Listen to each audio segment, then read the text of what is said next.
خانم آقایون درود بر شما.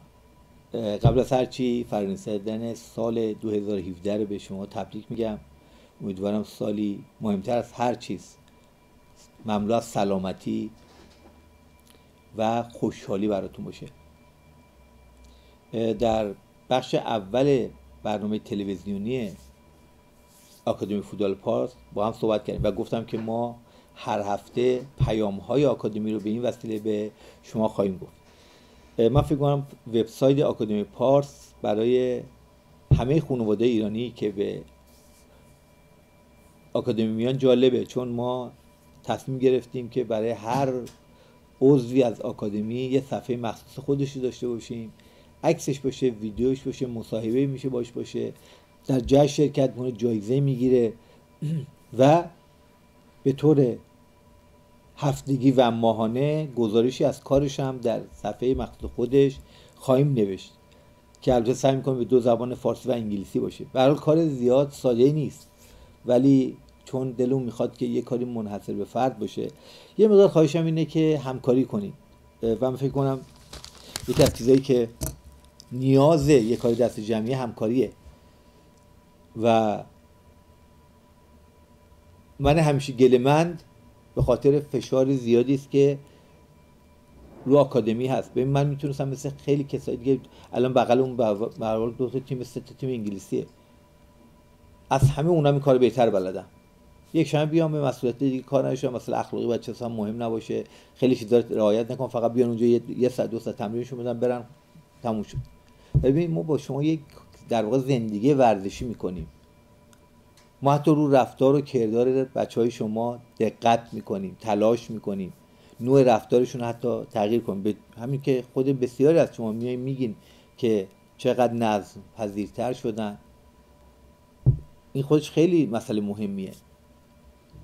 همین چیزای کوچیکی شاید به نظر نمیاد که وقتی میرسم باید به کسانی که اونجا هستن، به اون کوچ، به اون حتی کسانی که کنار کوچ ها هستن ولی آدم بزرگی هستن، این بچه سلام میکنن، دست میدن که مطمئنم قبلا نمیکردن.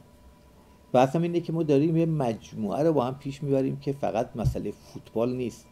هدف فوتباله، ولی در کنار فوتبال ارتباطات دیگه ای هست که نمونهش همین جشنایی است که برگزار کردیم. شما اگر در حد یه تیم حتی نیمه حرفه‌ای شما چنین فعالیتایی دیدین، ما براشون نشریه در میاریم، بهشون توجه میکنیم، از جیبمون خرج میکنیم. من نمیخوام حالا زیاد روی مسئله مانور کنم چون هدفم اصلا این نیست، ولی من با اون یه کوچ معمولی با مدرکی که دارم هر جا بخوام برم کوچینگ کنم، دیگه کمترینش هفته ساعتی 150 پونده. ولی من میام اینجا با یه عشق و علاقه‌ای با تیم بچه‌هایی که میان همه همکاری میکنن، وقتشون رو میذارن بدون چشم داشت. واسه همین که بعد شما به همین دلیل کمک کنید. کمک‌های شما همینه که به هر حال وظایف مالیتون انجام بدین، وظایفی که نسبت به آکادمی است، برگزاری جشن‌هاست شرکت کنین، برگزاری نشستایی است که در مدرسه میذاریم که حضور پیدا کنین. این خیلی بده که ما وقتی مثلا یه جلسه رو برگزار میکنیم، فرض میگیم نهایتاً جلسه آخر 25 نفر میان. خب وقتی می سر زمین میبینیم مثلا از 50 تا بچه هست، اون تعدادی که نیومدن همینه، این همکاری رو نکردن. وقتی نمیان جذاب، ولی باز ما باید این کار رو ساده کنیم که شما از طریق همین تلویزیون، برنامه‌ای که ما رو خود آکادمیه، همینجور که من میشم گزارش میدم، شما در جریان کارا قرار بگیرید. الان ما در این کریسمسی فرصتی شد نشستیم یه بررسی کردیم که حالا عملکرد مالی اون چگونه بوده.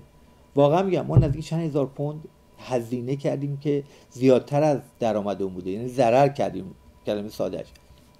ولی باز چون از روز اول به مسئله مالی توجه نکردیم، هدفمون در واقع استفاده مالی نبود، ازش درگذشتیم. ولی هدف اینه که در سال آینده دیگه مشخص بشه داریم چیکار میکنیم. به همین دلیل از منیجمنت همکارای انتخاب شدن که این کارو پیگیری کنن. الان یکی از همکارامون خانم امیلیاست که تلفنی احتمالاً به همه شما زنگ زده و از شما خواسته که به هر حال یه انتخابی بکنید و بر اساس اون انتخاب پرداختیاتون رو درست کنید. من خواهشم اینه که توجه کنین دیگه. ببینید الان یکی از مشکلات اینه که الان من رفتم مثلا حساب آکادمی رو چک میکنم، میبینم محبت کردین، مثلا پولو واریز کردیم بعد از تلفن این خانم، ولی توجه نکردیم به پیامش که چی میگه. ایشون به شما گفته که اگر یک جلسه میخوایم بچه‌تون رو بیارین که 20 پوند میشه، باید 3 ماهش رو، یعنی ماه جانیوری، فوریه و مارچ رو 60 پوندش رو بپردازین. حالا اگه یک شنبه میارین در یه پاکت بریم بدین، اگر نه به حساب میخوام بریزین، این 60 پوند رو بریزین. بعد من رفتم نگاه کردم، باز یکی دو تا خانواده هم 20 پوند رو ریختن. یکی هم که مثلا قرار شده بچه‌شو 2 جلسه بیاره و چون هر جلسه 20 پونده، ماهی 40 پوند میشه، 3 ماهش میشه 120 پوند، باز دوره همون 40 پوند ریخته. ببینید توجه کنیم، همکاری همیناست دیگه. برای یه نفری داره وقت میذاره، انرژی میذاره و با شما تماس میگیره، به شما یه پیام میده و شما اون پیام وقتی گوش میکنید باید بر اساس اونم برای بچه‌تونه و این حد اقله که شما انجام میدید. فکر نکنید مثلا دارین خیلی، باور کنید. و همه جا اینجوریه، همه جا به همین صورته. خواهشم اینه که این پیام بگیر. من پیام باز یه بار اینجا میگم، اگر میخواین بچه‌تون یک جلسه در هفته بیارین، لطف کنین یک شنبه 60 پوند بذارین تو پاکت بیارین یا 60 پوند رو بریزین به حساب. چون همین همکاران ما اونجا یک شنبه این لیستشون اونجا همراهشونه و پیگیری میکنن. خدای نکرده من دلم نمیخواد که مثلا به دلیل مالی کسی رو بگن آقا نمیتونه بیاد تو زمین یا بیاد، چون اصلا این در شأن یا آکادمی و شما و من نیست. اونجا بس همین دلیل هر کس کارش انجام بده که این مشکل. اگر میخواین بچه‌تون رو 2 جلسه در ماه بیارین 120 پوند میشه، یا میریزین به حساب تا قبل از یک شنبه یا با خودتون میارین. اگر میخواین یه جلسه باشه 60 پوند خواهد بود، باز بریزین به حساب یا خودتون بیارین. خیلی ساده است. و برای هر کدوم از بچه‌هاتون 2 تا عکس هم دوباره لطفا بیارین که میخوام کارتاشون دیگه صادر کنیم، هم برای فایلشون که میخوایم درست کنیم. از روز یک شنبه ما فصل تازه آکادمی رو تازه شروع میکنیم. یعنی این مدت در واقع دوران به قولی گفتنی آزمایشی بود که ما شناخت بیشتری از بچه‌ها پیدا کنیم، بچه‌ها فاز شناخت بیشتری. ولی از یک شنبه دیگه کار جدی دنبال میشه.